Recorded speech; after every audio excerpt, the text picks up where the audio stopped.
Sa isang maliit ngunit masiglang barangay sa bayan ng Tarlac, halos lahat ng tao ay kilala si Aling Rosa Mendoza. 68 taong gulang na siya, payat, bahagyang kuba ang likod, at laging may ngiti sa mukha kahit hirap na sa buhay. Araw-araw siyang makikitang nakaupo sa maliit niyang tindahan sa gilid ng kalsada, isang lumang sari-sari store na gawa sa kahoy at yero, katabi ng isang malaking puno ng mangga. Simple lang ang tindahan niya. May mga delata, kape, biskwit, candy, sigarilyo, at malamig na soft drinks sa lumang freezer na madalas sumasabay sa init ng panahon. Pero higit pa sa paninda, si Aling Rosa ang naging takbuhan ng maraming tao sa barangay. Kapag may batang walang pambaon, pinapautang niya. Kapag may kapitbahay na walang bigas, nagbibigay siya kahit maliit lang kinikita niya. At kapag may lasing na dumadaan sa gabi, tahimik lang siyang nagdadasal na sana ay ligtas silang lahat. Ngunit sa likod ng pagiging mabait niya, may lungkot na matagal na niyang kinikimkim. 15 taon na mula nang mamatay ang kanyang asawa na si Mang Ernesto, isang tricycle driver na buong buhay nagsikap para sa pamilya nila. At simula noon, si Aling Rosa na lang mag-isang lumaban sa buhay. May isa lang siyang anak. Si Miguel Mendoza. 32 taong gulang. Matangkad, seryoso ang mukha, at kasalukuyang isang police captain sa Maynila. Ngunit bihira itong umuwi. Hindi dahil nakalimot ito, kundi dahil halos ubusin na ng trabaho ang buong pagkatao nito. Simula nang maging pulis si Miguel, halos gabi-gabi siyang nasa operasyon. Barilan, droga, krimen, patayan. Unti-unti siyang naging malamig at tahimik na tao. Pero sa kabila ng lahat, may isang taong hindi niya kailanman nakalimutang mahalin. Ang kanyang ina. Tuwing tatawag siya kay Aling Rosa, pareho lang palagi ang tanong ng matanda. Kumain ka na ba anak? At palagi ring pareho ang sagot ni Miguel. Opo nay, kumain na. Kahit madalas hindi pa talaga. Dahil ayaw niyang mag-alala ang kanyang ina. Isang hapon, habang nakaupo si Aling Rosa sa kanyang tindahan, dumating ang 2 binatilyo sakay ng motorsiklo. Sina Brian at Toto. Kilalang siga sa barangay. Parehong tambay, walang trabaho, at madalas manakot ng mga tao para makakuha ng pera. Huminto sila sa tapat ng tindahan. Aling Rosa, sigaw ni Brian habang nakangisi. Napatingin agad ang matanda. O Brian, anong kailangan nyo? Kumuha si Toto ng sigarilyo sa estante nang hindi nagpapaalam. Utang muna. Napabuntong hininga si Aling Rosa. Anak, ang dami nyo ng utang dito. Napangisi si Brian habang umunguya ng bubble gum. E di dagdagan mo. Mahinang umiti si Aling Rosa kahit halatang kinakabahan. Pasensya na mga anak. Kailangan ko rin kasi pambayad sa supplier. Biglang nagbago ang mukha ni Brian. Ano? Ayaw mo kami pautangin? Hindi naman sa ganon eh. Matanda ka na pero ang damot mo pa rin. Tahimik ang ilang taong nasa paligid. Naririnig nila ang usapan pero walang gustong makialam. Dahil lahat takot kina Brian at Toto. Maya-maya, lumabas si Aling Rosa mula sa tindahan, dala ang maliit na notebook ng mga utang. Brian, baka pwede hulugan niyo muna kahit kaunti. Hindi pa siya tapos magsalita nang biglang itinulak ni Brian ang notebook. Tumalsik iyon sa kalsada. Ang kulit mo. Natigilan si Aling Rosa. At bakit ba parang mayaman ka kung maningil ka, dagdag ni Toto habang tumatawa. Anak, maayos naman akong nakikiusap di. Ngunit biglang hinablot ni Brian ang braso ng matanda. At kami rin maayos kausap kapag gusto namin. Aray, napangiwi si Aling Rosa. Tahimik lang ang mga tao sa paligid. May gustong tumulong. Pero walang naglalakas loob. Hanggang sa tuluyan nang mawala ng pasensya si Brian. Buwisit kang matanda ka. At sa isang iglap, malakas niyang itinulak si Aling Rosa. Napahiyaw ang matanda nang bumagsak siya sa sementadong kalsada. Tumama ang noo niya sa gilid ng bangketa. Dugo. Biglang natahimik ang paligid. Nanlaki ang mata ng mga tao. Maging si Toto ay bahagyang natigilan. Brian. Ngunit imbes na tulungan, mabilis silang sumakay ng motorsiklo. At sino magreklamo? Sigaw ni Brian bago humarurot palayo. Naiwan si Aling Rosa sa kalsada. Dumudugo. Nanginginig. At pilit sinusubukang bumangon. Diyos ko, bulong ng isang tindera. Maya-maya, saka lang nagsilapitan ang mga tao. Inay, okay lang po ba kayo? Tubig. Dalhan yon ng tubig.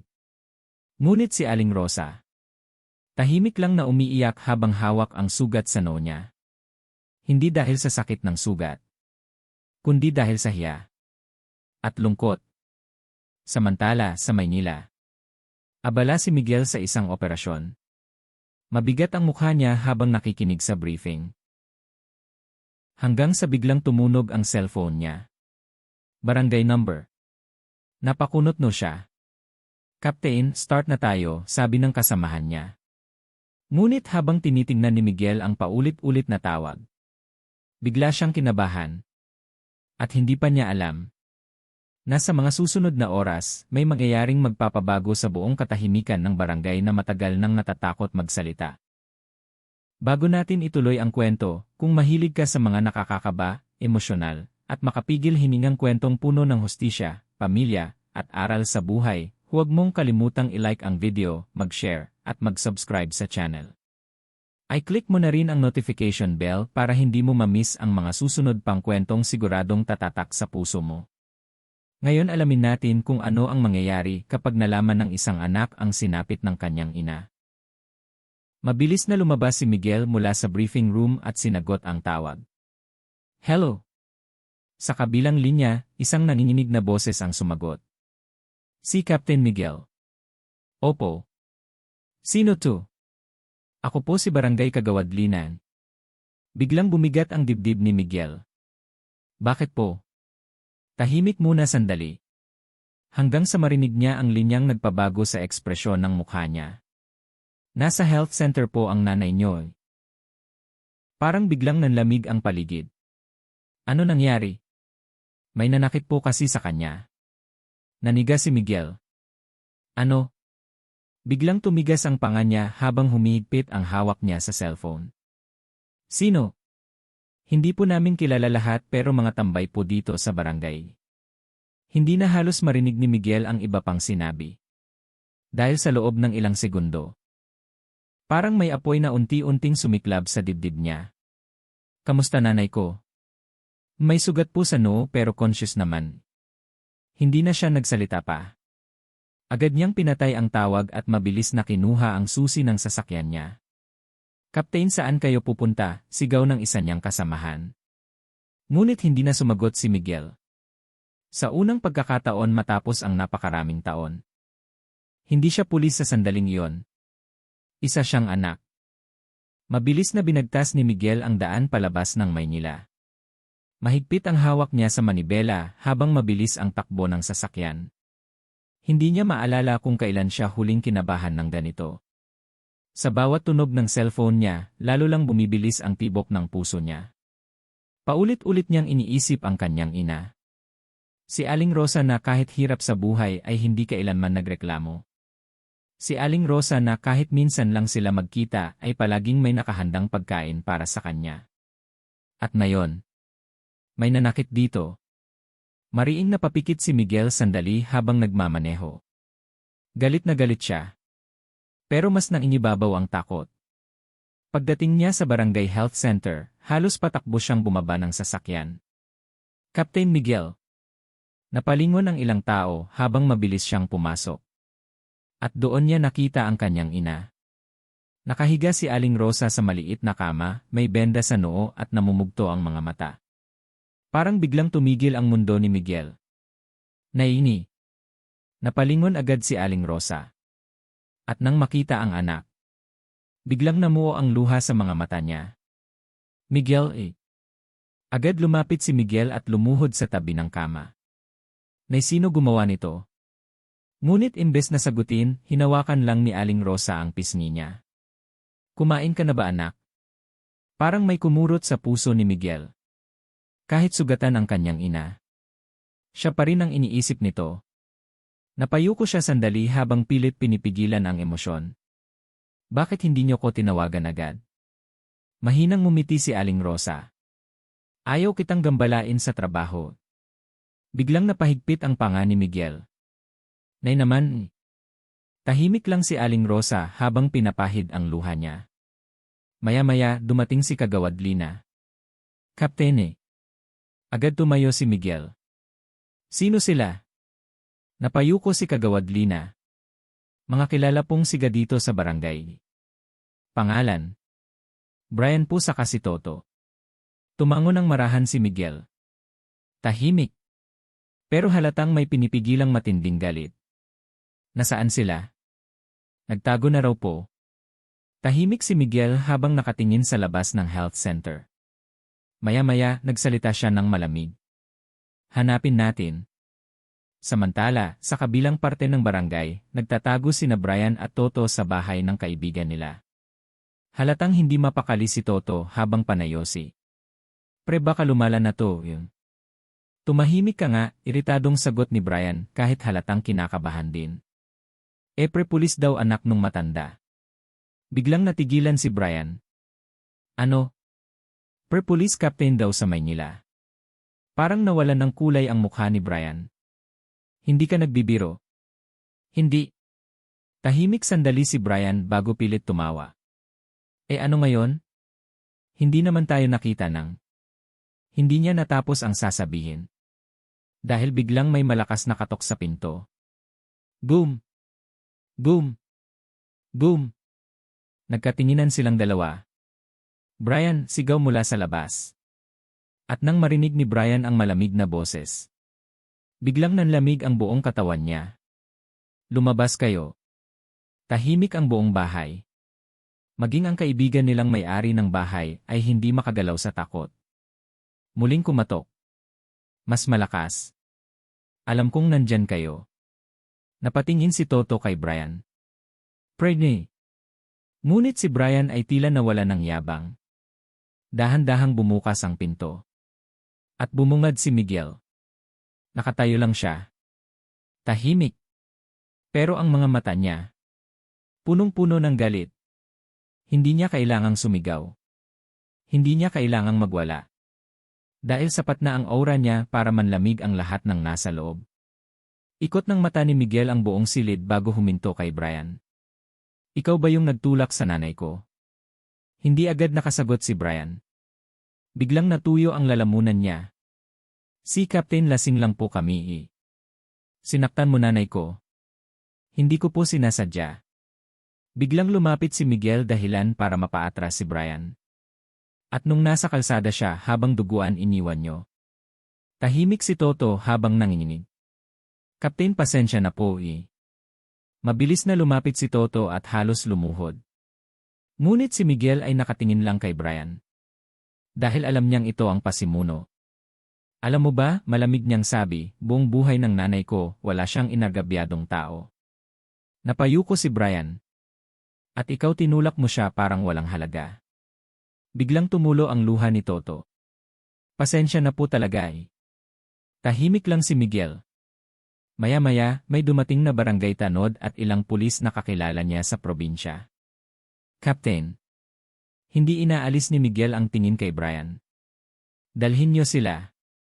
Nanlaki agad ang mata ni Brian. Captain, wag po. Maawa po kayo. Ngunit hindi gumagalaw ang mukha ni Miguel. Kinaawaan ba niyo nanay ko? Tahimik.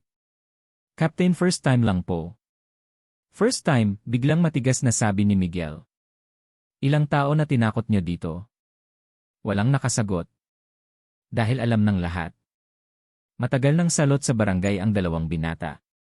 Walang nagsasalita noon dahil takot. Pero mayong nandyan si Miguel. Unti-unting naglalakas loob ang mga tao. Captain, tama po kayo. Marami na po silang ginulo. Pati mga estudyante tinatakot nila. Biglang napayuko si Brian habang nanginginig. Ngayon niya lang naramdaman ang bigat ng ginawa niya. At ang mas masakit. Hindi niya alam na ang matandang inapi nila ay ina pala ng isang taong kayang baguhin ang buhay nila sa isang utos lang. Habang ipinapasok sila sa mobile patrol, biglang nagsalita si Miguel. Brian. Napalingon ito agad. Yung sugat ng nanay ko gagaling. Tahimik si Brian. Pero yung takot na binigay niyo sa kanya. Unti-unting tumigas ang boses ni Miguel. Habang buhay kong tatandaan. Tahimik ang buong barangay habang umaalis ang mobile patrol. Nakatingin ang mga tao kina Brian at Toto na ngayon ay wala na ang yabang na madalas nilang ipinapakita sa kalsada. Nakatungo lang sila sa loob ng sasakyan. Takot. Hiya. Pagsisisi. Samantalang si Miguel ay nakatayo lang sa gitna ng daan, mabigat ang mukha habang pinagmamasdan ang pag-alis nila. Maya-maya, may isang matandang lalaki ang lumapit sa kanya. Si Mang Isko, dating kaibigan ng kanyang ama. Miguel Napalingon siya. Salamat anak. Bahagyang yumuko si Miguel. Pasensya na po kung ngayon lang ako nakauwi. Napabuntong hininga si Mang Isko. Hindi mo kasalanan. Mabuti kang ang anak. Ngunit sa loob-loob ni Miguel. Hindi iyon ang nararamdaman niya. Dahil habang nakatingin siya sa maliit na tindahan ng kanyang ina. Napansin niyang mas luma na pala ito kaysa sa huli niyang pag-uwi. May butas ang bubong.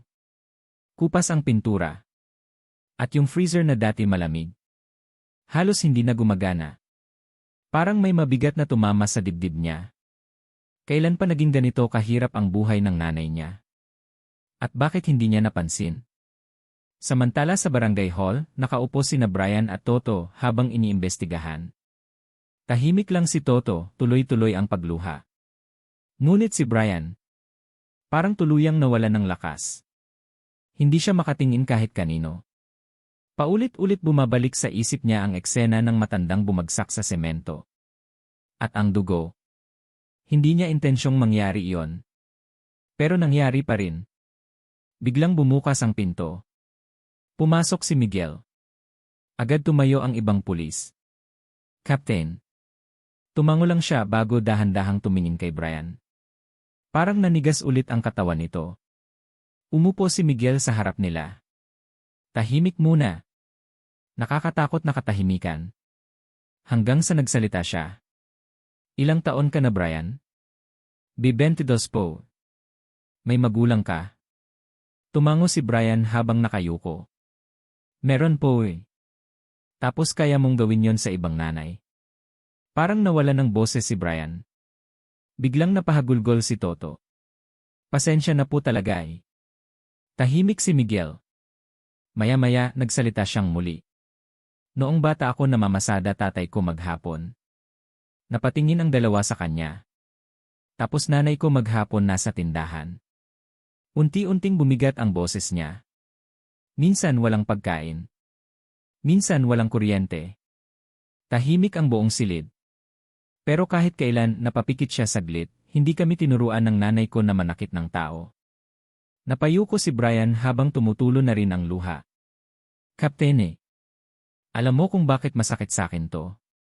Hindi makasagot si Brian. Kasi buong buhay ng nanay ko, tumulong siya sa mga tao dito. Tahimik. Pinakain niya kayo minsan. Nanlaki ang mata ni Brian. Dahan-dahan siyang napatingin kay Miguel. At yun pa isinukli nyo. Tuluyan nang napaiyak si Brian. Dahil totoo. Maraming beses silang umutang kay Aling Rosa. Maraming beses silang binigyan nito ng pagkain kahit wala silang pambayad. At isang tulak lang. Lahat ng kabutihang iyon binaliwala nila.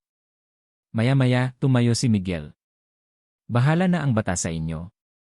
Natigilan si Brian. Kaptene. Huminto si Miguel sa pinto. Pero tandaan mo to Tahimik ang buong silid. Hindi lahat ng mahirap masama. Napayuko si Brian habang humahagulgol. At sa unang pagkakataon sa buhay niya, nararamdaman niya ang tunay na bigat ng konsensya. Kinagabihan, bumalik si Miguel sa bahay nila. Tahimik ang paligid. Naririnig lang ang huni ng kuliglig at mahinang tunog ng electric fan sa loob ng bahay. Naabutan niya si Aling Rosa na nakaupo sa labas ng tindahan. Parang walang nangyari. May hawak pa itong maliit na abaniko habang pinagmamasdan ang kalsada. Nay, mahinang tawag ni Miguel. Napalingon agad ang matanda at mumiti. O anak, tapos ka na? Umupo si Miguel sa tabi niya. Tahimik lang muna silang dalawa. Hanggang sa napansin ni Aling Rosa ang mga kamay niyang nanginginig. Galit ka? Hindi agad sumagot si Miguel. Dahil alam niyang hindi niya kayang magsinungaling sa nanay niya. Opo. Mahinang napabuntong hininga si Aling Rosa. Anak, sinaktan ka nila, Nay. Tahimik ang matanda. At wala man lang tumulong agad. Bahagyang ngumiti si Aling Rosa. Takot lang sila. Napailing si Miguel. Hindi dahilan yon. Tumahimik muli sila. Maya-maya, nagsalita si Aling Rosa habang nakatingin sa madilim na kalsada. Noong bata ka, Miguel. Napatingin siya rito. Naalala mo nung binugbog ka ng mas matatandang bata? Bahagyang natigilan si Miguel. Maliit pa siya noon. Payat. Mahina. Madalas inaapi. At ano sinabi ko sa'yo noon? Tahimik si Miguel. Na huwag mong hayaang gawing bato yung puso mo. Unti-unting bumigat ang dibdib niya. Naini. Pulis ka, anak. Ngumiti ng mahina ang matanda. Pero bago ka naging pulis, naging mabuti kang tao muna. Napayuko si Miguel. Dahil sa totoo lang. Kanina, gusto niyang saktan si Brian. Gusto niyang ipadama rito yung takot at sakit na dinanas ng kanyang ina. Pero ngayon, habang katabi niya si Aling Rosa, parang unti-unting nawawala ang apoy ng galit sa dibdib niya. Maya-maya, biglang nagsalita si Aling Rosa. Pinakain ko rin dati si Brian. Napatingin agad si Miguel. Ha? Tahimik na umiti ang matanda. Minsan walang pagkain sa bahay nila. Nanlaki ang mata ni Miguel. At si Toto. Ganun din. Tahimik siya. Parang may kung anong kumurot sa puso niya. Kaya pala, bulong niya. Kaya pala sobrang sakit. Tumango si Aling Rosa. Kapag tinulungan mo kasi yung tao, minsan mas masakit kapag sila pa yung nanakit sa'yo. Tahimik ang gabi. Ngunit sa sandaling iyon, mas lalo pang naintindihan ni Miguel kung gaano kabait ang kanyang ina. At gaano kabigat ang sugat na iniwan ng ginawa ng dalawang binata. Ngunit hindi pa niya alam na kinabukasan, may isang pangyayaring tuluyang magpapabago sa buhay ni Brian at Toto at sa buong barangay na matagal nang nabubuhay sa takot at katahimikan. Kinabukasan, maagang nagising ang buong barangay dahil sa balitang mabilis na kumalat. Naaresto raw sina Brian at Toto. Anak pala ni Aling Rosa yung police captain. Patay, baka matagal makulong yung dalawa. Halos lahat iyon ang pinag-uusapan habang nagbubukas ng tindahan at nagwawalis sa tapat ng bahay. Samantala, sa maliit na selda ng Municipal Police Station, tahimik lang sina Brian at Toto. Pareho silang hindi nakatulog buong gabi. Si Toto ay paulit-ulit umiiyak habang nakaupo sa sulok. Samantalang si Brian ay tulala lang. Paulit-ulit niyang iniisip ang mukha ni Aling Rosa habang dugo ang nakahiga sa kalsada. At mas lalo siyang nilalamon ng konsensya nang maalala niyang minsan. Pinakain siya ng matanda noong 3 araw silang walang ulam sa bahay. Biglang bumukas ang selda. May bisita kayo. Napatingin silang dalawa. At nagulat sila nang makita si Aling Rosa. Aling Rosa, nanginginig na sabi ni Toto. Dahan-dahang pumasok ang matanda habang hawak ang maliit na supot ng pandesal at tubig. Kasunod niya si Miguel. Tahimik lamang ito sa likod, seryoso ang mukha. Nanlaki ang mata ni Brian. Bakit po kayo nandito? Umiti ng mahina si Aling Rosa. Dinalhan ko kayo ng pagkain. Parang natulala silang dalawa. Hindi sila makapaniwala. Matapos ang ginawa nila, ito pa rin ang ginawa ng matanda. Aling Rosa, biglang napahagulgol si Toto. Pasensya na po. Tahimik na inilapag ng matanda ang supot. Kumain muna kayo. Ngunit si Brian ay biglang napaluhod. Humahagulgol ito habang nakayuko. Hindi ko po sinasadya, hindi ko po gustong mangyari yon. Tahimik si Aling Rosa habang nakatingin dito. Galit po ako sa buhay, umiiyak na sabi ni Brian. Galit ako kasi pakiramdam ko wala nang mangyayari sa akin. Napapikit siya habang umiiyak. Tapos kayo mabait pa rin kahit wala na kayong halos maibigay. Tahimik ang buong selda. Maging ang ibang pulis ay napapatingin. Unti-unting lumapit si Aling Rosa kay Brian. At sa ikinagulat ng lahat, hinawakan niya ang ulo nito. Parang sariling anak. Anak eh. Mas lalo pang napaiyak si Brian. Hindi habang buhay mahirap ang buhay. Napapikit si Miguel habang pinapanood ang eksena. Dahil kahit siya, hindi niya kayang gawin ang ginagawa ng kanyang ina. Pero kapag pinili mong maging masamang tao, mahinang sabi ni Aling Rosa, mas lalo kang mawawala. Tahimik si Brian habang humahagulgol. At ayoko mangyari yun sa'yo. Parang tuluyang nadurog ang puso ng binata. Hindi ko po alam paano magsisimula ulit. Umiti ng mahina si Aling Rosa. Simulan mo sa pag-amin sa mali. Tahimik. At sa pagbabago. Maya-maya, nagsalita si Miguel mula sa likod. May kaso pa rin kayo. Napayuko agad sina Brian at Toto. Pero napatingin sila agad. Kapag nakita kong seryoso kayong magbago. Tahimik siyang tumingin sa kanila. Tutulungan ko kayong makahanap ng trabaho paglabas nyo. Nanlaki ang mata nilang dalawa. Kaptene. Maging si Aling Rosa ay bahagyang nagulat. Ngunit nang mapatingin siya sa anak, ngumiti siya ng puno ng pagmamahal. Dahil alam niyang hindi tuluyang nagbago ang puso ni Miguel. Sa labas ng police station, mabilis na kumalat ang balita.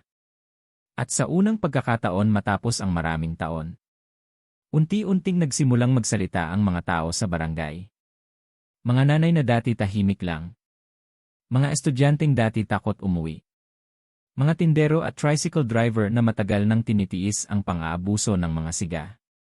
At dahil sa nangyari, parang nagkaroon ng lakas ng loob ang buong barangay. Ilang araw ang lumipas. Naging usap-usapan pa rin ang nangyari kay Aling Rosa. Maraming tao ang dumadalaw sa tindahan niya. May nagdadala ng prutas. May tumutulong mag-ayos ng bubong. May nagpinta ulit ng lumang kahoy ng tindahan. At habang pinapanood iyon ni Aling Rosa, paulit-ulit siyang napapaluha. Hindi dahil sa awa, kundi dahil ngayon niya lang ulit naramdamang hindi pala siya nag-iisa. Isang hapon, habang inaayos ni Miguel ang sirang freezer ng tindahan, napatingin si Aling Rosa sa anak. Pagod ka na anak. Napangiti si Miguel ng bahagya. Mas pagod kayo na. Tahimik silang natawa pareho. Maya-maya, nagsalita si Aling Rosa. Matagal ka nang hindi umuwi. Natigilan si Miguel. Tahimik siya sandali bago napabuntong hininga. Busy lang po.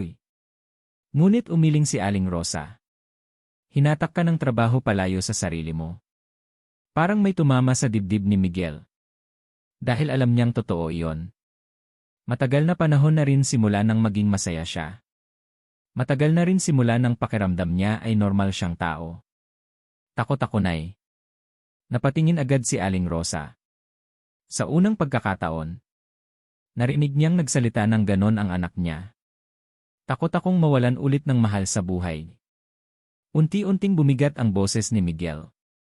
Kaya mas pinili kong maging abala. Tahimik si Aling Rosa habang nakikinig.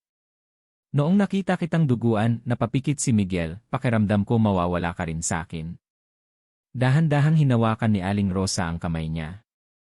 Anak Unti-unting namuo ang luha sa mata ni Miguel. At sa unang pagkakataon matapos ang napakaraming taon, umiyak siya. Hindi bilang pulis. Hindi bilang kapten. Kundi bilang batang natatakot mawalan ng ina. Tahimik na niyakap siya ni Aling Rosa. At habang yakap siya ng kanyang ina, parang unti-unting gumagaan ang bigat na matagal na niyang pasan mag-isa. Mahigpit ang yakap ni Aling Rosa sa kanyang anak. Parang noong bata pa lang si Miguel. Noong umiiyak ito dahil natalo sa suntukan. Noong takot ito sa kulog. Noong simpleng yakap lang ng ina niya ang sapat para maramdaman niyang ligtas siya. Ngayon, malaki na si Miguel. Isang police captain. Sanay sa barilan. Sanay sa bangkay. Sanay sa dugo. Pero sa mga bisig ng kanyang ina, para pa rin siyang batang pagod na pagod sa mundo. Anak, mahinang sabi ni Aling Rosa habang hinihimas ang likod niya, hindi mo kailangang dalhin lahat mag-isa. Napapikit si Miguel habang pilit pinipigilan ang hikbi. Pagod na po ako, Nay. Parang nadurog ang puso ng matanda nang marinig iyon. Dahil alam niyang matagal nang sinasarili ng anak niya ang lahat. Tuwing may operasyon, nanginginig na sabi ni Miguel, iniisip ko baka hindi na ako makauwi. Tahimik si Aling Rosa. At kapag may namamatay, napayuko siya, pakiramdam ko unti-unti rin akong namamatay. Tahimik ang paligid. Tanging mahinang ugong lang ng electric fan at huni ng mga ibon sa hapon ang maririnig. Naknang bulong ni Aling Rosa habang umiiyak na rin. Bakit mo kinimkim lahat yan? Mahina siyang natawa habang umiiyak. Kasi ayokong mag-alala kayo. Doon tuluyang bumagsak ang luha ng matanda. Dahil kahit kailan, hindi nagbago ang anak niyang si Miguel. Lagi pa rin inuuna ang iba bago ang sarili. Maya-maya, dumating si Mang Isko dala ang ilang kahoy. O Miguel! Tulong tayo rito! Mabilis na pinahid ni Miguel ang mata niya at tumayo. Ngunit napansin agad ni Mang Isko ang namumula niyang mata. Umiiyak ka ba? Biglang natawa si Aling Rosa.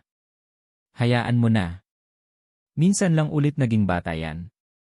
Napangiti si Mang Isko habang tumatango. Buti nga.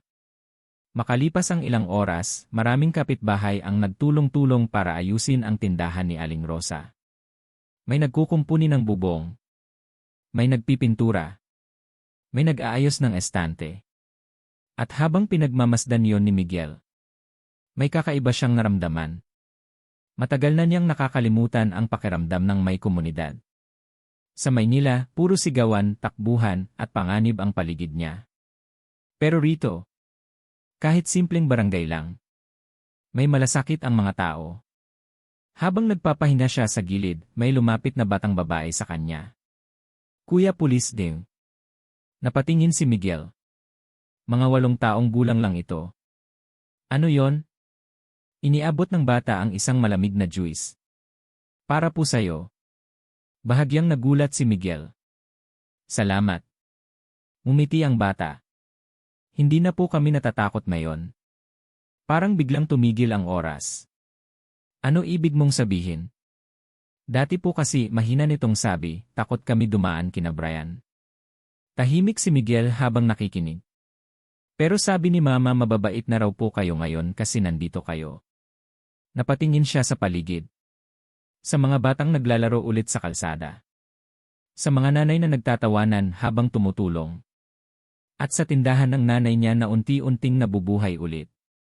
Maya-maya, napangiti siya ng mahina. Matagal na panahon na rin simula nang may nagsabing may naitulong siya sa takot ng ibang tao. Ngunit sa kabilang bahagi ng bayan, tahimik na nakaupo sina Brian at Toto sa loob ng selda. Pareho silang nakatingin sa kisam. Pre, mahinang sabi ni Toto. Ano? Bakit ganon si Aling Rosa? Tahimik si Brian. Kung ako yon, bulong ni Toto, baka galit na galit ako. Napapikit si Brian. Yun nga eh. Tahimik sandali. Mas lalo akong nahiya. Unti-unti siyang napaluha ulit. Kahit pagkatapos natin siyang saktan, iniisip pa rin niya kung kumain tayo. Tahimik si Toto. At sa unang pagkakataon sa buhay nilang dalawa, nararamdaman nilang may taong tumingin sa kanila bilang tao. Hindi bilang salot. Hindi bilang kriminal. Kundi bilang mga batang naligaw ng landas.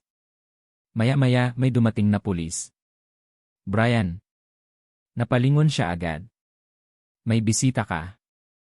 Nagkatinginan sila ni Toto. Paglabas ni Brian sa visitor area, bigla siyang natigilan. Dahil ang nadatnan niya ay ang sarili niyang ina. Payat. Mukhang pagod. At umiiyak habang nakatingin sa kanya. Ang mai. Biglang humagulgol ang babae. Anak eh. Unti-unting nanginig ang labi ni Brian. Hindi niya maalala kung kailan huli niyang nakita ang nanay niyang ganito. Dahan-dahang lumapit ang babae at hinawakan ang mukha niya. Anong nangyari sa'yo? Napayo ko si Brian habang umiiyak.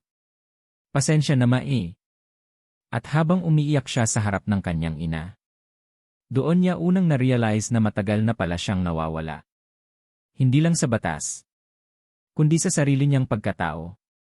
Samantala, kinagabihan, tahimik na nakaupo si Miguel sa labas ng tindahan habang umiinom ng kape. Lumabas si Aling Rosa at umupo sa tabi niya. Anak. Napalingon siya. Bukas ka na ba babalik? Tahimik si Miguel sandali. Dati, automatic ang sagot niya. Opo, Nay. Pero ngayon, hindi siya agad nakasagot. Dahil sa unang pagkakataon matapos ang maraming taon. Ayaw muna niyang umalis. Tahimik ang gabi. Nakatingin lang si Miguel sa madilim na kalsada habang hawak ang mainit na tasa ng kape. Sa malayo, maririnig ang tahol ng aso at mahinang kantahan ng ilang lasing na pauwi galing inuman. Simple. Tahimik. Pero matagal na niyang hindi nararamdaman ang ganitong klase ng katahimikan. Anak, muling tanong ni Aling Rosa, babalik ka na ba bukas? Huminga ng malalim si Miguel. Opo, dapat Ngunit mahina ang boses niya. Parang siya mismo hindi sigurado. Napansin iyon ng kanyang ina. Pero, napangiti siya ng mapait. Pagod na po talaga ako, Nay. Tahimik si Aling Rosa habang nakatingin sa kanya. Hindi yung simpleng pagod. Napayuko si Miguel. Yung pakiramdam na kahit anong gawin mo parang wala nang natitira sa'yo. Unti-unting bumigat ang hangin sa paligid. Nung bata ako, mahinang sabi ni Aling Rosa, pangarap mo maging pulis. Napangiti si Miguel ng bahagya. Napo. Bakit? Tahimik siya sandali bago sumagot. Kasi gusto kong protektahan kayo. Napaluhan ng mahina si Aling Rosa. At ginawa mo naman. Umiling si Miguel. Pero parang habang tumatagal, napapikit siya, nawawala na yung dating dahilan. Tahimik ang matanda. Naging trabaho na lang. At totoo iyon. Noong una, gusto niyang tumulong. Gusto niyang maging mabuting pulis. Pero habang tumatagal, mas dumami ang bangkay. Mas dumami ang kriminal. Mas dumami ang kasinungalingan. At unti-unti, namanhid siya. Maya-maya, nagsalita si Aling Rosa. Alam mo kung bakit hindi nawawala yung kabaitan sa tao? Napatingin si Miguel. Kasi may mga taong nagpapaalala. Tahimik siya. At minsan, umiti ang matanda habang hinahawakan ang kamay niya, kailangan mo ring iligtas sarili mo. Parang may mabigat na bumara sa lalamunan ni Miguel. Dahil matagal na panahon na rin simula nang may nagsabing okay lang mapagod siya. Biglang may tumawag mula sa loob ng bahay. Captain! Napalingon sila. Isa sa mga batang tanod iyon. Mabilis itong lumapit. May gulo raw po sa kabilang purok. Agad nagbago ang mukha ni Miguel. Automatic. Parang bumalik agad ang pagiging pulis niya. Ano nangyari? May lasing pong naninira ng bahay. Tumayo agad si Miguel. Ngunit bago siya makaalis, hinawakan ni Aling Rosa ang braso niya. Napalingon siya. Anak, Tahimik ang matanda. Mag-ingat ka. Unti-unting lumambot ang ekspresyon ni Miguel. Opo, Nay. Mabilis siyang sumama sa tanod papunta sa kabilang purok. Pagdating nila roon, nadatnan nila ang isang lalaking lasing na lasing habang sumisigaw sa labas ng bahay. May hawak itong bote at pinagbabasag ang mga paso. Lumabas kayo, sigaw nito. Takot na takot ang pamilya sa loob. May umiiyak na mga bata. Tahimik na lumapit si Miguel. Per. Napalingon ang lalaki. Umalis ka rito, sigaw nito habang nakaturo ang bote. Ngunit hindi umatras si Miguel. Pag-usapan natin. Wala kang pakialam. Biglang ibinato ng lalaki ang bote. Mabilis na nakaiwas si Miguel bago agad siyang lumapit at inagaw ang kamay ng lalaki. Nagpambuno sila sa gitna ng kalsada. Napasigaw ang mga tao. Captain! Ngunit sa loob lamang ng ilang segundo, napabagsak ni Miguel ang lalaki sa lupa at mabilis itong napusasan. Humihingal ang lalaki habang umiiyak. Iniwan ako ng asawa ko, lasing nitong sigaw. Unti-unting bumigat ang mukha ni Miguel. Dahil imbes na galit, sakit ang narinig niya. Tahimik siyang napabuntong hininga habang pinapakalma ang lalaki. At habang pinapanood siya ng mga tao sa paligid.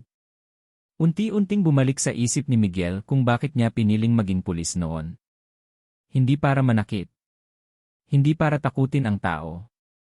Kundi para protektahan yung mga taong hindi kayang protektahan ang sarili nila. Pagbalik niya sa bahay ni Aling Rosa, madaling araw na. Naabutan niyang gising pa rin ang kanyang ina sa tindahan. Nay, bakit di pa kayo natutulog? Ngumiti si Aling Rosa habang nagtutupi ng mga sachet ng kape. Hinihintay kita. Parang may mainit na pakiramdam na kumalat sa dibdib ni Miguel. Umupo siya sa tabi nito. Tahimik muna sila. Hanggang sa nagsalita si Miguel ng mahina. Naini. Ano yon, anak? Pwede bang napahinto siya sandali, dito muna ako? Natigilan si Aling Rosa. Ha? Mga ilang araw lang. Tahimik ang matanda. At maya-maya, unti-unting namuo ang luha sa mga mata niya. Dahil matagal na panahon na rin simula nang marinig niyang gustong manatili ng anak niya sa bahay. Ngumiti siya ng nanginginig. Siyempre naman. At sa simpleng sagot na yon, parang may parte ng pagod na puso ni Miguel ang unti-unting gumaling. Mula nang manatili muna si Miguel sa probinsya, unti-unting nagbago ang takbo ng buhay niya. Sa unang pagkakataon matapos ang napakaraming taon, nagigising siya hindi dahil sa putok ng baril o tawag ng operasyon, kundi dahil sa amoy ng sinangag at pritong tuyo mula sa kusina. Anak, gising na, sigaw ni Aling Rosa isang umaga habang nagtitimpla ng kape. Napangiti si Miguel habang dahan-dahang bumabangon. Matagal na niyang hindi nararanasan ang ganitong umaga. Simple. Tahimik. May tahanan. Paglabas niya ng kwarto, nadatnan niya ang kanyang ina na abala sa maliit na kalan. Ang aga niyo na naman gumising. Napangiti si Aling Rosa. Ganito talaga kapag tumatanda. Umupo si Miguel habang pinagmamasdan ang ina. Ngayon niya lang ulit napansin kung gaano na ito kapayat. Kung gaano nakarami ang puting buhok nito. At kung gaano karami sa buhay nito ang hindi niya nasaksihan dahil sa trabaho. Tahimik siyang napayuko.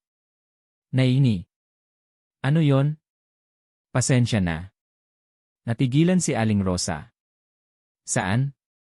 Sa matagal kong pagkawala. Biglang ngumiti ng mahina ang matanda. Anak, Umupo ito sa tabi niya. Hindi kita sinisisi. Pero dapat nandito ako. Tahimik si Aling Rosa habang hinahaplos ang kamay niya. Alam kong lumalaban ka rin. Napaluhan ng mahina si Miguel. Dahil kahit kailan, hindi siya hinusgahan ng kanyang ina. Maya-maya may sumilip sa tindahan. Aling Rosa. Napalingon sila. Si Mang Isko iyon kasama ang ilang kalalakihan sa barangay. O Miguel. Tara rito. Lumabas si Miguel. Ano meron? Ngumiti si Mang Isko. May basketball liga mamaya. Ikaw raw magbubukas. Napatawa si Miguel ng mahina. Ako? Sikat ka rito ngayon. Napailing siya habang natatawa. Matagal na rin simula nang may kumausap sa kanya ng normal. Hindi bilang pulis. Hindi bilang captain. Kundi bilang simpleng tao lang. Pagsapit ng hapon, naging masigla ang covered court ng barangay. May mga batang nagsisigawan. May mga nanay na nagtitinda ng kwek-kwek at palamig. At sa gitna ng court, nakatayo si Miguel habang hawak ang mikropono. Captain speech, sigaw ng isang binata. Nagtawanan ang mga tao. Napangiti si Miguel ng bahagya bago nagsalita. Maglaro kayo ng maayos. Nagtawanan ulit ang lahat. At huwag kayo gagaya sa mga pasaway. Mas lalo pang lumakas ang tawanan. Sa gilid ng court, tahimik na nakaupo si Aling Rosa habang pinagmamasdan ang anak niya. Punong-puno ng pagmamalaki ang mga mata niya. Dahil ngayon niya lang ulit nakita si Miguel na tumatawa ng totoo. Habang nagpapatuloy ang liga, may isang motorsiklong huminto sa labas ng court. Tahimik na bumaba sina Brian at Toto. Pareho silang payat at halatang nahihiya. Natahimik ang ilang tao nang makita sila. May ilan pang napailing. Yan yung mga nanakit kay Aling Rosa. Ba't nandito pa yan? Napansin agad ni Miguel ang dalawa. Tumigas bahagya ang mukha niya. Ngunit si Aling Rosa ay agad tumayo. Brian. Totoy. Dahan-dahang lumapit ang dalawa. Nandito po kami para humingi ulit ng tawad, mahinang sabi ni Toto. Tahimik ang buong court. Lahat nakatingin sa kanila. Si Brian naman ay may hawak na maliit na sobre. Aling Rosalie. Iniabot niya yon. Ano to? Unang sweldo po namin. Nanlaki ang mata ng matanda. Nagtratrabaho na po kami sa talyer sa bayan. Tahimik ang paligid. At gusto po naming bayaran kahit paunti-unti yung nagastos nyo. Hindi agad nagsalita si Aling Rosa. Dahan-dahan niyang tiningnan ang dalawang binata. At sa unang pagkakataon, wala na yung dating yabang sa mga mukha nila. Puro pagod. At pagsisisi. Maya-maya, ngumiti si Aling Rosa ng mahina. Hindi nyo kailangang bayaran lahat. Pero gusto po namin. Tahimik si Miguel habang pinagmamasdan sila. At kahit ayaw niyang aminin, nakikita niyang sincere ang dalawang binata. Biglang nagsalita si Brian habang nakayuko. Kaptene.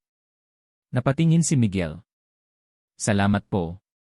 Tahimik siya. Kung gusto niyo talaga magpasalamat, malamig pero kalmadong sabi ni Miguel, ituloy niyo yung pagbabago niyo. Tumango agad si Brian. Opo. Maya-maya, may isang batang lumapit kay Toto. Kuya, laro ka sa amin. Nagulat si Toto. Ako? Nagtawanan ang ibang bata. At sa unang pagkakataon matapos ang mahabang panahon, napangiti si Toto ng totoo. Tahimik na pinanood iyon ni Miguel. Hanggang sa maramdaman niya ang paghawak ni Aling Rosa sa braso niya. Anak. Napalingon siya. Anong pakiramdam? Huminga siya ng malalim habang nakatingin sa court. Sa mga batang naglalaro. Sa mga taong nagtatawanan. At kina Brian at Toto na ngayon ay hindi na kinatatakutan. Parang may kung anong gumaan sa loob niya. Parang mahina niyang sabi, may pag-asa pa pala talaga ang tao. Ngumiti si Aling Rosa. Meron. Tahimik silang dalawa habang pinapanood ang barangay na unti-unting nagiging mas payapa. Ngunit habang lumulubog ang araw, hindi pa alam ni Miguel na may isang tawag na muling magbabalik sa kanya sa magulong mundong matagal niyang tinakasan. Papalubog na ang araw nang biglang tumunog ang cellphone ni Miguel. Tahimik siyang napatingin sa screen. Chief Alvarez. Parang may biglang bumigat sa dibdib niya. Ilang segundo siyang nakatitig lang sa pangalan bago niya sinagot ang tawag. Sir. Sa kabilang linya, seryoso agad ang boses ng kanyang superior. Miguel, nasaan ka? Nasa Tarlac po. Kailangan ka namin dito. Unti-unting nawala ang bahagyang ngiti sa mukha ni Miguel. Ano pong nangyari? Tahimik sandali si Chief Alvarez bago sumagot. May napatay na undercover officer. Parang biglang nanlamig ang paligid. At may posibilidad na compromised ang buong operasyon. Tahimik si Miguel. Alam niya ang ibig sabihin noon. Malaking kaso. Posibleng sindikato. At siguradong delikado. Kailangan namin ng taong mapagkakatiwalaan. Napapikit siya sandali. Sir. Miguel. Tumigas ang boses ni Chief Alvarez. You're the best officer, have. Tahimik ang kabilang linya. Ngunit sa pagkakataong iyon, hindi iyon sapat para gumaan ang pakiramdam ni Miguel. Dahil sa unang pagkakataon matapos ang maraming taon, ayaw niyang bumalik. Pagkababa niya ng tawag, napansin agad ni Aling Rosa ang pagbabago ng mukha niya. May problema. Tahimik si Miguel. Maya-maya, umupo siya sa tabi ng kanyang ina. Kailangan ko pong bumalik sa Maynila. Hindi agad nagsalita si Aling Rosa. Parang inaasahan na rin niya iyon. Kailan? Bukas. Tahimik ang dalawa. Sa malayo, maririnig pa rin ang tawanan sa basketball court. Pero para kay Miguel, parang unti-unting lumalayo ang katahimikan na kakabalik lang niya. Delikado ba? Mahinang tanong ni Aling Rosa. Ayaw sana niyang magsinungaling. Pero ayaw din niyang mag-alala ang kanyang ina. Kaya ko po. Ngunit mumiti lang ng mahina si Aling Rosa. Dahil kilala niya ang anak niya. Kapag ganon ang sagot nito, ibig sabihin delikado nga. Dahan-dahan niyang hinawakan ang kamay ni Miguel. Anak. Napatingin siya rito. Kapag napagod ka ulit ni, unti-unting namuo ang luha sa mata ng matanda. Bumalik ka lang dito. Parang may kung anong sumikip sa dibdib ni Miguel. Dahil alam niyang totoo iyon. Na kahit gaano kagulo ang mundo, may isang lugar na laging maghihintay sa kanya. At iyon ang tahanan niya. Kinabukasan, maagang nagising si Miguel. Tahimik siyang nag-impake habang tulog pa si Aling Rosa. Ayaw niyang gumawa ng mahabang eksena ng paalam. Dahil alam niyang mahihirapan siyang umalis. Ngunit habang isinasara niya ang bag, biglang bumukas ang pinto. Nagtatago ka pa. Napalingon siya. Nakatayo si Aling Rosa habang hawak ang dalawang supot ng pagkain. Naini. Akala mo di kita maririnig. Napangiti si Miguel ng mahina. Lumapit ang matanda at iniabot ang pagkain. Baon mo. Nay, ang dami naman ito. Malay ko ba kung nakakakain ka ng maayos doon? Bahagyang natawa si Miguel. Pero maya-maya, unti-unting bumigat ulit ang pakiramdam niya. Tahimik na inayos ni Aling Rosa ang kwelyo ng polo niya. Katulad noong unang araw niya sa Police Academy. Ang gwapo talaga ng anak ko. Napatawa si Miguel ng mahina habang naiiyak. Nay naman. Ngunit nang mapansin niyang nangingilid ang luha ng kanyang ina, bigla siyang natahimik. Mag-iingat ka ha. Hindi agad siya nakasagot. Dahil pakiramdam niya, parang ayaw siyang pakawalan ng puso niya. Mahigpit niya itong niyakap. At sa yakap na yon, parang parehong ayaw bumitaw ng mag-ina. Babalik po ako. Mahina ngunit buo ang boses niya. Tumango si Aling Rosa. Kahit gaano katagal hihintayin kita. Tuluyan nang napaluha si Miguel. Makalipas ang ilang minuto, umalis na siya sakay ng sasakyan. Tahimik lang si Aling Rosa habang nakatayo sa harap ng tindahan at pinapanood ang anak niyang papalayo. Hanggang sa tuluyang mawala ang sasakyan sa kanto. At sa sandaling iyon, may kakaibang kaba siyang naramdaman sa dibdib niya. Parang may mangyayaring hindi niya maipaliwanag. Samantala, habang binabagtas ni Miguel ang expressway pabalik ng Maynila, tahimik lang siya. Paulit-ulit sa isip niya ang mukha ng kanyang ina. Ang yakap nito. Ang simpleng buhay sa probinsya. At sa unang pagkakataon, naisip niyang baka hindi pera o ranggo ang kulang sa buhay niya, kundi kapayapaan. Ngunit hindi niya alam na ang pagbabalik niya sa Maynila ay magdadala sa kanya sa pinakamapanganib na laban ng kanyang buhay. At ang laban na yon ay hindi lang para sa batas, kundi para rin sa pangakong ginawa niya sa kanyang ina na muli siyang makakauwi ng buhay. Pagdating ni Miguel sa Maynila, ibang-iba agad ang sumalubong sa kanya. Hindi katahimikan. Hindi init ng araw sa probinsya. Kundi ingay ng sirena, sigawan sa radyo, at tensyon sa headquarters na parang hindi humihinga ang buong gusali. Captain Miguel salubong agad ng isang operatiba. Andito na po kayo. Diretso ang lakad niya papasok. Walang sayang na galaw. Ngunit sa likod ng kanyang tahimik na mukha, ramdam ang bigat ng responsibilidad na biglang bumalik. Sa briefing room, nakalatag ang mga litrato sa mesa. Isang lalaki ang nasa gitna ng mga larawan, nakahandusay, may tama ng bala, sa isang abandonadong warehouse. Officer de la Cruz, seryosong sabi ni Chief Alvarez. Tahimik si Miguel. Kilala mo? Tumango siya. Undercover siya sa anti-syndicate operation. Biglang bumigat ang hangin. Pero last night nahanap siyang patay. Napahigpit ang panga ni Miguel. May huling message siya, dagdag ng chief habang iniabot ang ESC drive. Pinanood nila ang maikling video. Putol-putol ang signal. Nanginginig ang boses ng officer. Sir, may leak, hindi kami safe, may tao sa loob ng unit T. Biglang naputol ang video. Tahimik ang buong silid.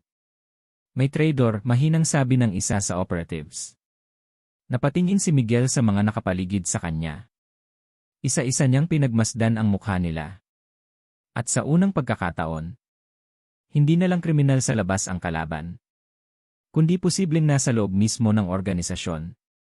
Gaano kalawak ang sindikato? Tanong ni Miguel. Huminga ng malalim si Chief Alvarez. Drug trafficking, money laundering, at may connections sa ilang government officials. Parang biglang bumigat ang ulo ni Miguel. Bakit ngayon lang lumabas? Dahil ngayon lang tayo may pagkakataon, sagot ng chief. Tahimik. Miguel. Napatingin siya. Ikaw ang maghahatid ng bagong infiltration team. Parang tumigil ang mundo niya sandali. Sir, wala akong ibang mapagkakatiwalaan. Tahimik si Miguel. Ngunit sa loob niya, parang may dalawang mundo ang nagbabanggaan. Ang katahimikan ng probinsya at ang kaguluhan ng lungsod. Kapag tinanggap ko ito, mahinang sabi niya, hindi ko alam kung kailan ako makakabalik. Tumitig si Chief Alvarez sa kanya. Alam mo ang trabaho mo. Tahimik si Miguel. At sa sandaling iyon, naalala niya ang mukha ng kanyang ina. Ang sinabi nitong hihintayin kita. Huminga siya ng malalim. Sige po. Ngunit hindi iyon madaling nisige. Dahil sa labas ng headquarters, may taong nakamasid. Isang lalaking nakaitim, nakasandal sa kotse, nakangisi. At hawak niya ang litrato ni Miguel. Sa kabilang araw, maagang nag-umpisa ang operasyon briefing. Target location, Warehouse District, North Harbor, sabi ng intel officer. Pinapakita sa screen ang mapa. At suspected leader, alias Viper. Napakunot no si Miguel. Viper? Tumango ang officer. Walang nakakaalam ng totoong identity niya. Tahimik si Miguel habang nakatingin sa screen. Ngunit may kakaibang pakiramdam siyang hindi niya maipaliwanag. Parang may mali. Maya-maya, may pumasok na bagong file sa system. Isang surveillance photo. At nang makita ito ni Miguel, biglang nanigas ang katawan niya. Dahil sa larawan, may isang pamilyar na mukha. Isang taong matagal na niyang iniisip na wala sa mundo ng krimen. Imposible, bulong niya. Captain, tanong ng officer. Ngunit hindi sumagot si Miguel. Dahil ang nakikita niya ay isang koneksyon na hindi niya inaasahan. Isang koneksyon na posibleng magdugtong sa sindikato. At sa mga nangyari sa probinsya. Tahimik niyang isinara ang folder. At sa unang pagkakataon, hindi na lang trabaho ang iniisip niya, kundi kung paano niya ipagtatanggol ang lahat ng mahal niya. Kahit pa ang kalaban ay mas malapit sa kanya kaysa sa inaakala niya. Tahimik ang buong briefing room matapos makita ni Miguel ang larawan. Hindi siya agad kumilos. Hindi siya agad nagsalita. Pero sa loob niya, parang may unti-unting bumabagsak na pader ng tiwala na matagal niyang binuo sa sarili niyang mundo. Captain, muling tanong ng officer. May problema po ba? Dahan-dahang isinara ni Miguel ang folder. Wala. Malamig ang boses niya. Ngunit hindi iyon totoong sagot. Dahil ang totoo, hindi pa rin nawawala sa isip niya ang mukhang nakita niya sa surveillance photo. Isang lalaking hindi niya inaasahang makikita sa ganitong kaso. Isang taong matagal na niyang iniisip na wala sa madilim na mundo. Proceed tayo sa plan, dagdag niya. Nagpatuloy ang briefing. Ngunit si Miguel, hindi naganap na nakikinig. Habang ipinapaliwanag ang infiltration routes at timing. Sa isip niya, paulit-ulit bumabalik ang tanong. Paano kung hindi ito basta sindikato lang? Paano kung mas personal kaysa trabaho? Sa kabilang banda ng lungsod. Sa isang underground parking lot, dahan-dahang bumaba ang lalaki mula sa kotse. Si Viper. Ngunit sa malapitan, makikita na hindi lang siya basta kriminal na leader. May galos sa kamay. May malamig na tingin. At hawak niya ang isang lumang litrato. Larawan ni Miguel noong mas bata pa. Dumating na siya, mahina niyang sabi. Sa likod niya, lumapit ang isang tauhan. Boss, confirmed na po. Si Captain Miguel ang lead investigator. Umiti ng bahagya si Viper. Good. Gusto niyo po bang umatras tayo? Biglang tumigil si Viper sa paglalakad. Umatras? Napalingon siya sa tauhan niya. At mayon pa na nandito na siya. Tahimik. Hindi. Hayaan mo siyang pumasok. Napakunot no ang tauhan. Pero boss, hindi niya alam kung saan siya papunta. Mahinang tawa. Pero ako alam ko kung bakit siya nandito. Samantala, sa headquarters. Natapos ang briefing. Deployment starts tonight, sabi ng chief. Nag-alisan ang mga operatives. Ngunit si Miguel ay nanatiling nakaupo. Mag-isa. Tahimik. Hanggang sa may lumapit na kasamahan niya. Kapten, okay lang kayo? Tumingin siya sa bintana.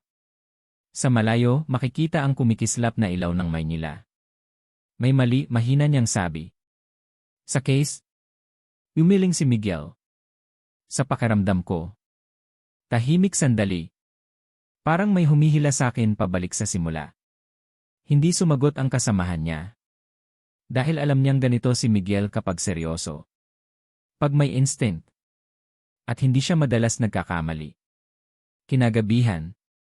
Tahimik ang paligid ng warehouse district. Madilim. Mabaho ang hangin. At puno ng kalawang ng mga container. Dahan-dahang dumating ang undercover team ni Miguel. Nakasuot sila ng plain clothes. Walang marka ng pulis.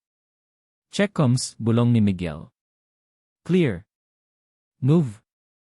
Isa-isa silang pumasok sa madilim na bahagi ng warehouse. Ngunit habang lumalalim sila, mas lumalakas ang pakiramdam ni Miguel na may nakatingin sa kanila. Hindi siya nagsalita. Pero mas humigpit ang hawak niya sa baril. Hanggang sa biglang may mahinang tunog sa itaas. Click. Natigilan siya. Stop, mahina niyang utos. Tahimik ang lahat. Tumingin siya pataas. At doon, sa pagitan ng dilim ng metal beams, may maliit na red light. Kamera. Ambush, bulong ng isa sa team. Ngunit huli na. Boom! Isang pagsabog ang yumanig sa kabilang bahagi ng warehouse. Sigawan. Putok. Nagsimula ang kaguluhan. Cover. Cover, sigaw ni Miguel. Nagkalat ang mga operatives. Nagpaputok mula sa lahat ng direksyon. Ngunit si Miguel, hindi gumagalaw agad. Dahil sa gitna ng kaguluhan, may isang boses siyang narinig sa radio niya. Mahina. Pamilyar. Welcome back, Miguel. Nanlamig siya. Dahan-dahan niyang inilapit ang radio sa tenga niya. Sino ka? Tahimik. At pagkatapos, isang tawa. Malamig. Hindi mo pa rin ako kilala. Parang biglang tumigil ang oras ni Miguel. Dahil sa sandaling iyon, alam niyang hindi ito ordinaryong operasyon. Hindi ito simpleng sindikato.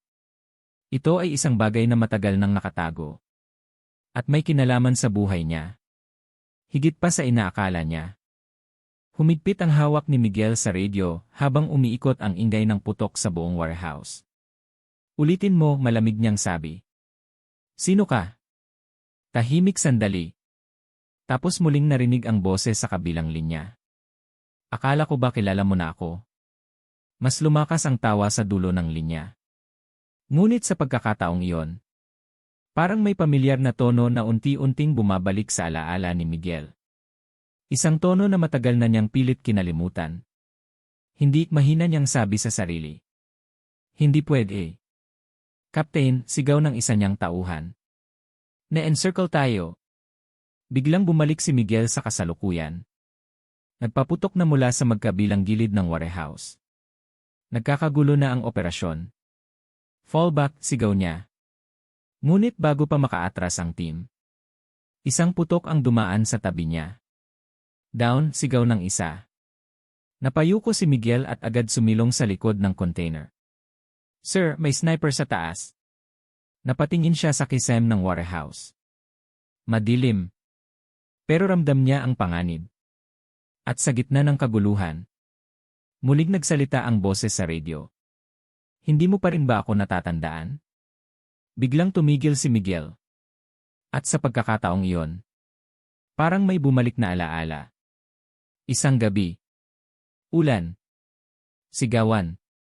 Isang lalaking sumisigaw habang hinihila ng mga pulis.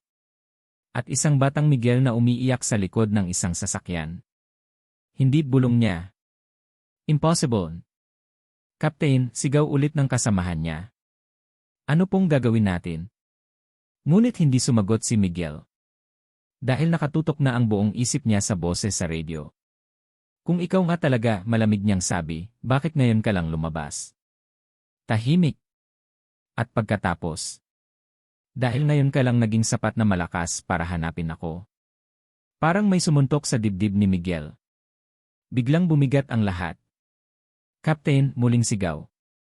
Ngunit sa pagkakataong iyon, huminga ng malalim si Miguel. At nagdesisyon. Hold position, utos niya. Sir. Hold. Unti-unting tumahimik ang paligid. At sa katahimikan na yon, dahan-dahang tumayo si Miguel mula sa pinagtataguan niya. Captain, delikado po. Alam ko. Naglakad siya papasok sa gitna ng warehouse. Walang takot. Walang liko.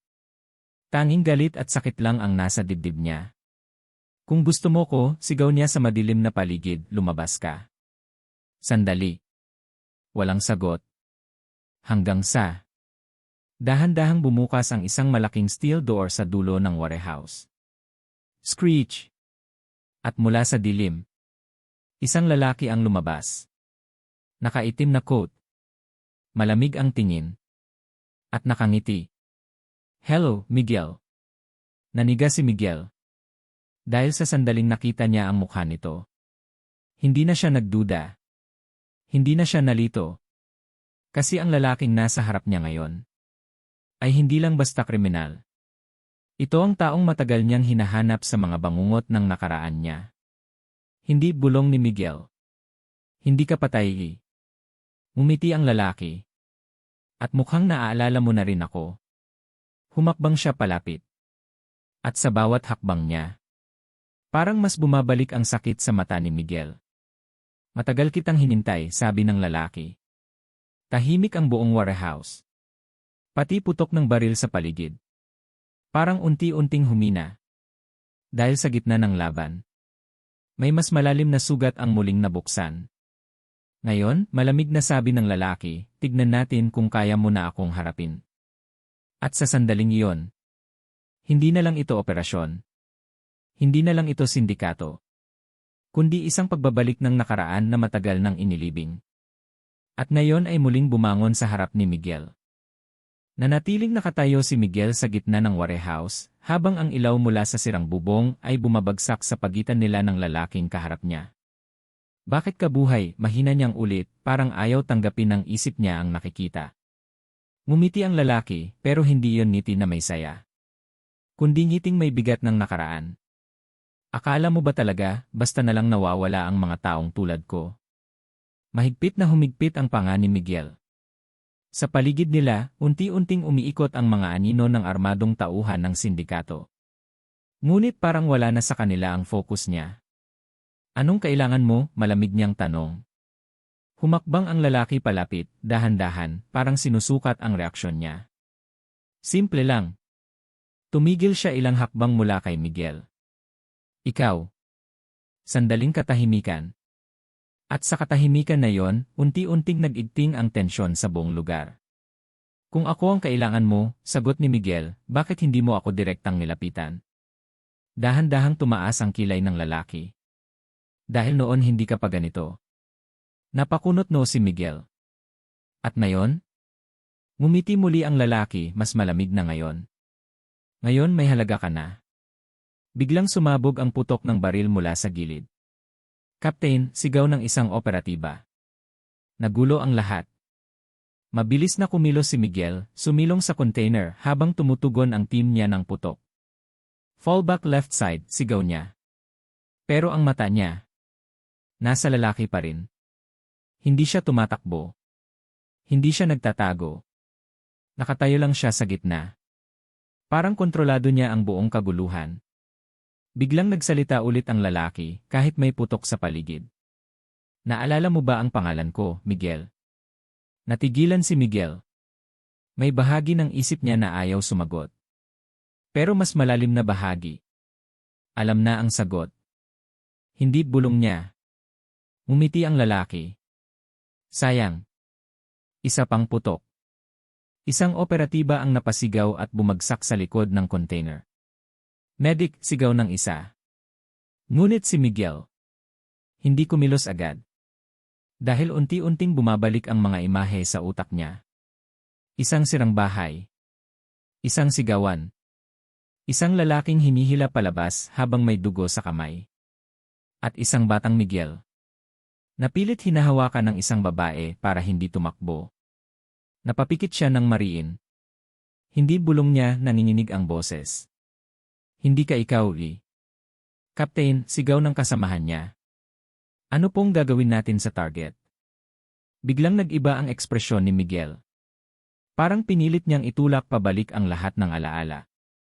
Huminga siya ng malalim. At tumayo ulit. "Stop firing," utos niya sa team. "Ano po?" "Stop firing." Unti-unting humina ang putok. At sa katahimikan na sumunod, muling naglakad si Miguel palapit sa lalaki. "Kung gusto mo ako," malamig niyang sabi, "ako lang ang kunin mo." Tahimik.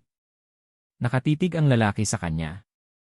Parang inaasahan niya ang eksaktong sandaling ito. "Yan ang gusto ko sa'yo," mahina niyang sabi. "Laging handang isakripisyo ang sarili mo." Huminto siya. At mas lumapit pa. Pero hindi ito simpleng pagdakip, Miguel. Sandali siyang tumigil. "Hindi ka nandito para manalo." Napakunot no si Miguel. "Para saan ako nandito?" Ngumiti ang lalaki. "Para tapusin ang sinimulan ng pamilya mo." Parang biglang huminto ang mundo. Nang marinig ni Miguel ang salitang iyon. "Pamilya." Biglang nanigas ang buong katawan niya. "Anong sinabi mo, eh?" Ngunit bago pa siya makalapit, isang malakas na explosion ang yumanig sa kabilang bahagi ng warehouse. Boom! Nagkalat ang usok. Sumigaw ang mga operatiba. "Captain, may secondary blast." Nagulo ang lahat. At sa gitna ng usok, nawala ang lalaki. "Hanapin siya," sigaw ni Miguel. Ngunit walang sagot. Parang nilamon siya ng dilim. Tahimik. At nakakatakot. Biglang tumunog ang radio ni Miguel. Isang putol-putol na signal. "Miguel." Nanlamig siya. Hindi iyon boses ng lalaki. Ibang boses. Mas pamilyar. Mas masakit pakinggan. "Nay," mahina niyang sabi. Ngunit ang sumunod na salita, ang siyang nagpatigil sa kanya sa gitna ng gulo. "Umalis ka dyan." At sa sandaling iyon, nagsimulang gumuho ang mundo ni Miguel sa isang katotohanang hindi pa niya handang harapin. Nanigas si Miguel sa gitna ng usok at kaguluhan. "Umalis ka dyan." Paulit-ulit niyang naririnig ang boses sa radio. Hindi iyon sigurado. Putol-putol. Pero hindi siya maaaring magkamali. "Boses niyo po yan," mahina niyang sabi, halos pabulong. "Nay, nasaan kayo?" Sandaling katahimikan. Tanging tunog ng sirena, putok sa malayo, at pag-uga ng sirang warehouse ang maririnig. At pagkatapos, "Anak, eh." Parang biglang bumagsak ang mundo ni Miguel sa isang salita lang na iyon. "Umalis ka na riyan, Miguel." Biglang bumigat ang dibdib niya. "Nay, bakit kayo nasa linya ng operasyon?" Walang sagot. Hanggang sa isang malamig na tawa ang sumingit sa radio frequency. At ang boses na yon, iba na. "Ang bait mo talaga, Miguel." Nanlamig siya. Hindi na ito simpleng operasyon. Hindi na ito misyon. Nasaan ang nanay ko, sigaw niya. Tahimik. Tapos. Dito lang.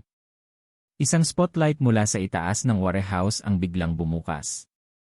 At sa gitna ng elevated metal platform. Doon niya nakita si Aling Rosa. Nakatali. May sugat sa noo. Pero buhay. Naay, sigaw ni Miguel. Agad siyang tatakbo sana. Isang hakbang ka pa, malamig na boses ng lalaki, papatayin ko siya. Natigilan si Miguel. Sa likod ng kanyang ina. Nakatayo si Viper. Hawak ang baril. Nakatingin diretsyo kay Miguel. At sa unang pagkakataon sa buong buhay niya. Hindi galit ang nasa mata ni Miguel. Kundi takot. Bitawan mo siya, mahina niyang sabi. Ngumiti si Viper. Ngayon, makikinig ka na rin pala. Unti-unting tumulo ang luha ni Miguel. Anong gusto mo, eh? Simple lang. Humakbang si Viper palapit kay Aling Rosa. Lumuhod ka. Parang tinamaan ng bala si Miguel sa dibdib. Captain Huwag, sigaw ng kasamahan niya sa radio. Ngunit wala na siyang naririnig. Dahan-dahan siyang lumuhod. Sa gitna ng dumi. Sa gitna ng usok. Sa gitna ng pagbagsak ng lahat ng pinanindigan niya. Magaling, malamig na sabi ni Viper. Huminto siya sa gilid ni Aling Rosa. Alam mo ba Miguel, mahinang sabi niya, ang pinakamadaling paraan para kontrolin ang isang tao. Tumitig siya kay Aling Rosa. Ay ang pamilya niya. Napapikit si Miguel ng mariin. Huwag mo siyang idamay dito. Ngumiti si Viper. Pero siya ang dahilan kung bakit ka nandito. Sandaling katahimikan. At doon. Unti-unting bumalik sa isip ni Miguel ang lahat. Ang litrato. Ang pangalan. Ang boses sa radio. Ang mga sugat ng nakaraan na matagal niyang inakalang nakabaon na. Hindi bulong niya. Hindi ka pwedeng Ngumiti si Viper ng mas malawak. Pwedeng-pwede. Unti-unti niyang inalis ang mask ng katahimikan. At sa unang pagkakataon, buong-buo nang nakita ni Miguel ang mukha niya.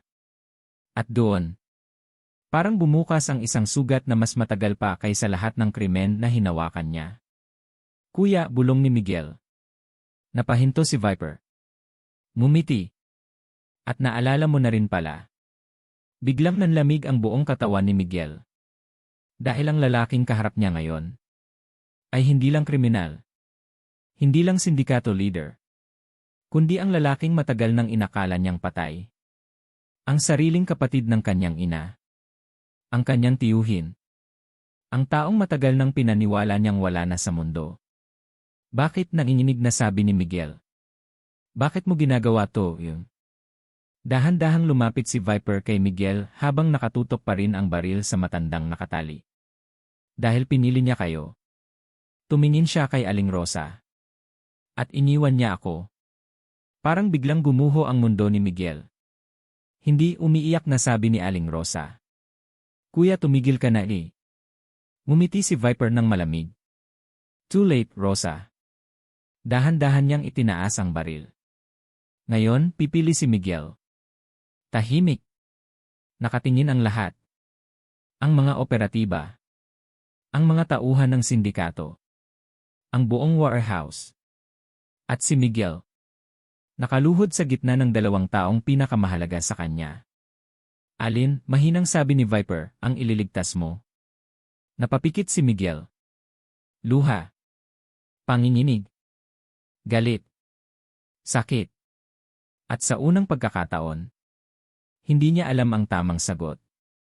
At habang unti-unting humihigpit ang daliri ni Viper sa gatilyo.